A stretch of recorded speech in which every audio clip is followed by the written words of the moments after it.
Hi hello, ఈరోజు రొయ్యల పచ్చడి ఎలా చేయాలో చూద్దాం. ముందుగా నీట్గా కడిగి పెట్టుకున్న రొయ్యలు ముందుగా బాండీలో వేసుకొని స్టవ్ ఆన్ చేసి పొయ్యి మీద పెట్టి కొంచెం ఉప్పు పసుపు వేసుకొని కొంచెం గోరువెచ్చగా అయ్యాక కలిపితే వాటర్ వచ్చి మంచిగా ఎక్కిపోతాయి. ముందుగా దాల్చిన చెక్క, ఇలాచీలు, లవంగాలు వేసుకొని కొంచెం వేడెక్కినాక కొంచెం ధనియాలు వేసుకొని కలుపుకోవాలి. జీలకర్ర, మెంతులు వేసుకొని బాండీ వేడెక్కినాక ఆయిల్ పోసుకొని మనం ఉడికించుకున్న రొయ్యలు అందులో వేసుకొని గోల్డెన్ కలర్ వచ్చే వరకు వేపుకోవాలి.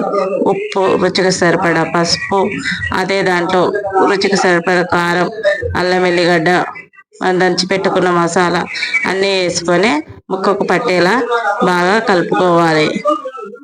తర్వాత నిమ్మరసం పిండుకోవాలి. అంతా మంచిగా కలిపేలా ఉంచుకోవాలి. 3 నెలల పాటు నిల్వ ఉండే రొయ్యల పచ్చడి రెడీ.